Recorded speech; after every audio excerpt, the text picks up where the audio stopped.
The single definitive thing that separates true geniuses from ordinary people is not talent, education, or blind luck. It is something immediately accessible to you right now for free. Yet it is the very thing most people frantically run away from every single day. Look around right now. How many people do you see desperately scrolling through social media, frantically filling every single silent moment with noise, music, podcasts, or incessant conversations? Here is the uncomfortable, brutal truth. They are all running from the exact same thing: solitude.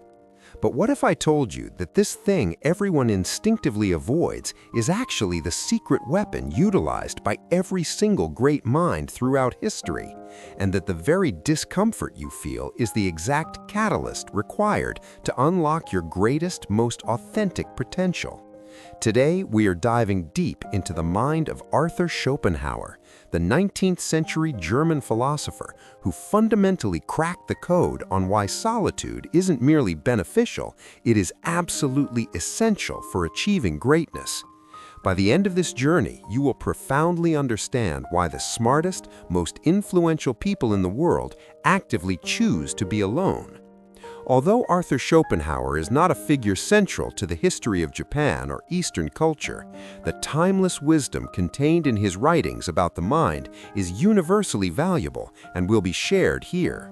But first, consider this mind-blowing fact. Studies conclusively show that the average person today cannot sit alone with their own thoughts for more than 6 minutes without instinctively reaching for their phone, a mere 360 seconds. Meanwhile, Schopenhauer spent entire years in deliberate, profound solitude, a choice that directly led to him becoming one of the most influential thinkers who ever lived. This powerful connection is not a coincidence, but a direct consequence of his strategy.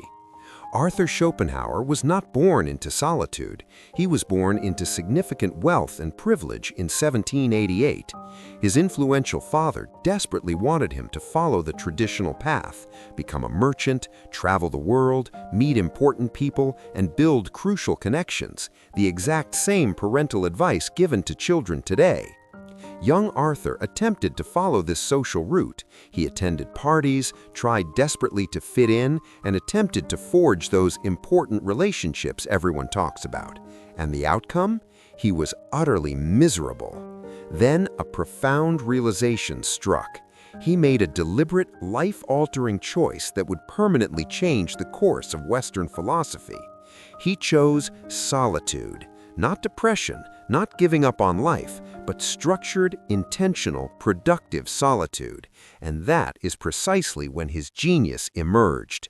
Schopenhauer discovered a fundamental truth that modern neuroscience is only now beginning to prove. When you systematically remove all the external noise, all the suffocating social pressures, and eliminate the constant, exhausting need to perform for others, your brain immediately enters a completely different, higher state of operation. He famously wrote, "In solitude, the small-minded person feels all his smallness. The great spirit feels all his greatness." Ponder that sentence for a moment. When was the last time you truly felt your genuine greatness? Not the highly curated version of yourself you perform for social media, not the transactional personality you project at work or school, but your actual, authentic, core greatness. Most people never once experience this feeling because they are perpetually too busy being someone else. Schopenhauer understood that solitude is not synonymous with being lonely. It is about being yourself, your real, unmasked self, without filters, without the performance, and without the constant, draining need to please everyone around you. Furthermore, Schopenhauer noticed something about human nature that remains incredibly insightful. He termed it the porcupine dilemma. Picture this scene. It's a freezing cold winter and a group of porcupines huddled together desperately for warmth. But when they get too close, they inevitably hurt each other with their sharp quills.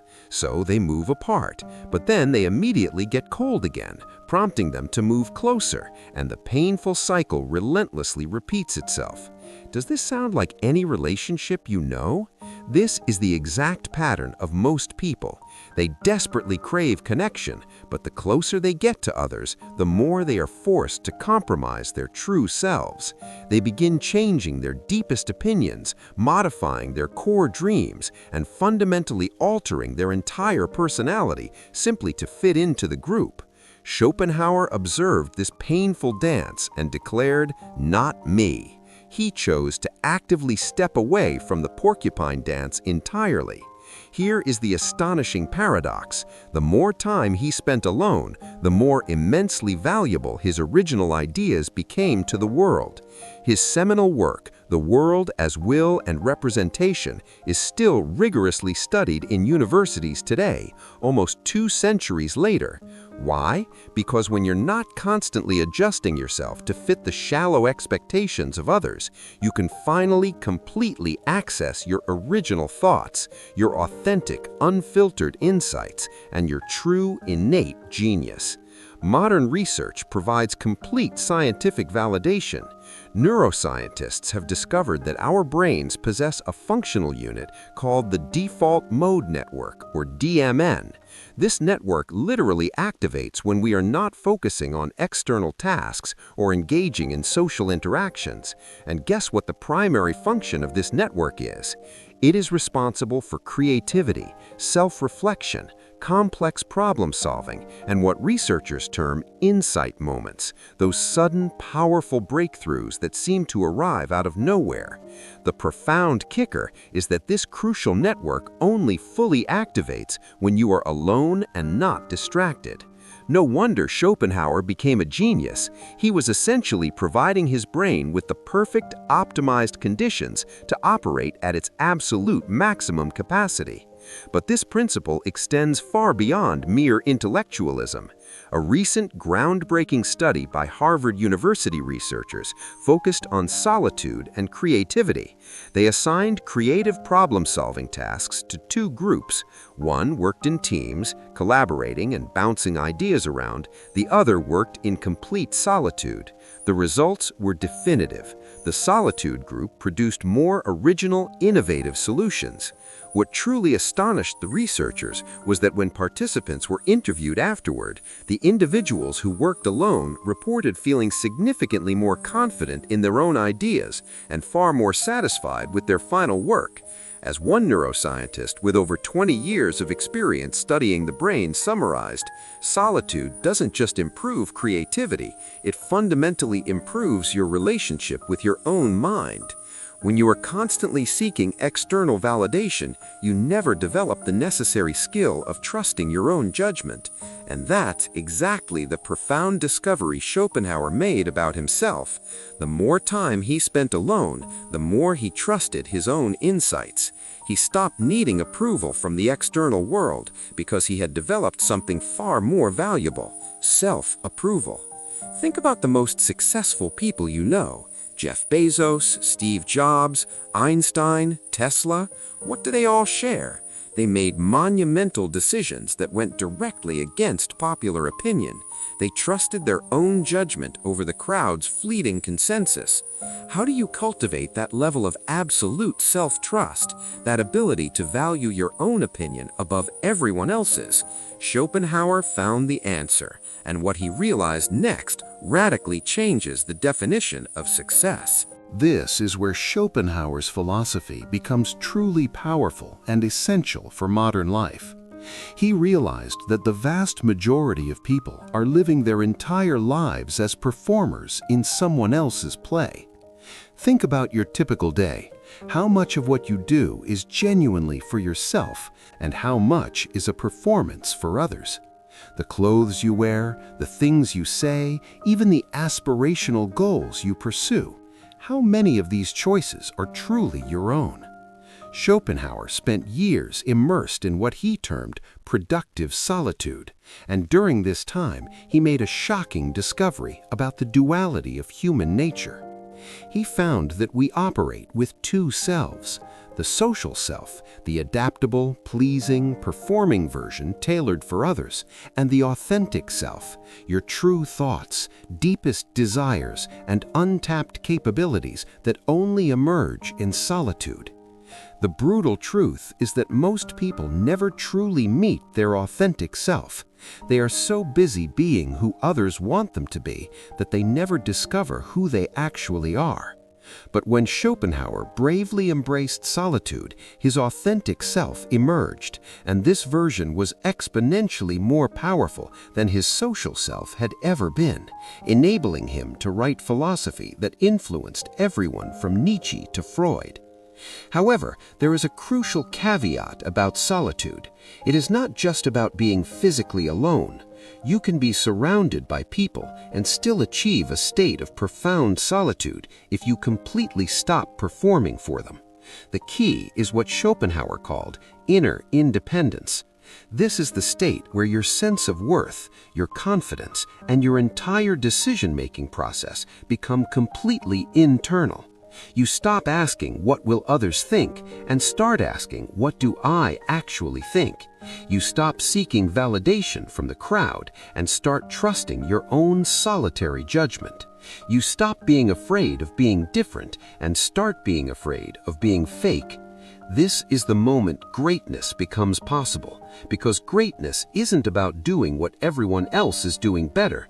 It's about doing what only you can do. And you can only discover what only you can do when you commit serious, sustained time alone with yourself. But there is an even more powerful, often overlooked consequence of solitude that Schopenhauer discovered, one that dramatically changes your external perspective. Schopenhauer realized that solitude doesn't just make you more creative or confident, it makes you more attractive to others. This sounds completely backwards. How can spending time alone increase your appeal? Here is the final secret. When you develop inner independence, when you become completely comfortable with yourself, and when you stop desperately needing others for validation, you become naturally magnetic. Think about someone who is perfectly content being alone, someone who isn't needy or desperate for attention, someone who is genuinely comfortable in their own skin. These people are incredibly rare, and they are universally attractive, socially, romantically, and professionally. Why? Because they possess something the majority desperately want but can never find: authenticity. Schopenhauer understood this paradox perfectly. The less you need people, the more they want to be around you. The more comfortable you are with solitude, the more others seek your company. The most shocking part of his journey was that when he finally published his major work after years of solitary thinking, the world initially ignored it. For years, almost no one bought his books, and he was devastated.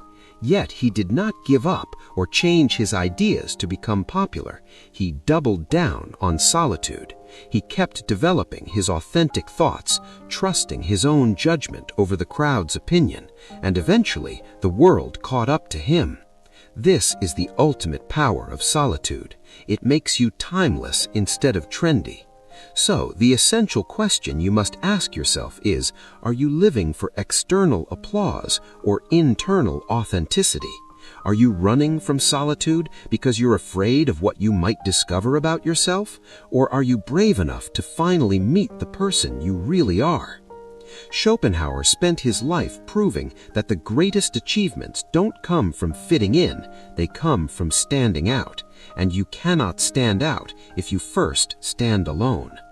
Your phone will buzz, your friends will call, and the world will perpetually try to pull you back into the performance, back into the crowd, back into being just another face in the audience. But remember what Schopenhauer learned in those years of solitude. The greatest minds are those who have learned to be at home with themselves.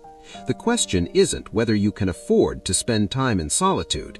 The only real question is, can you afford not to?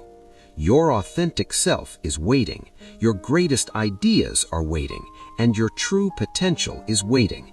All you have to do is have the courage to be alone with yourself long enough to meet them, because in a world of copies, only solitude can ultimately reveal the original, and the original you is waiting.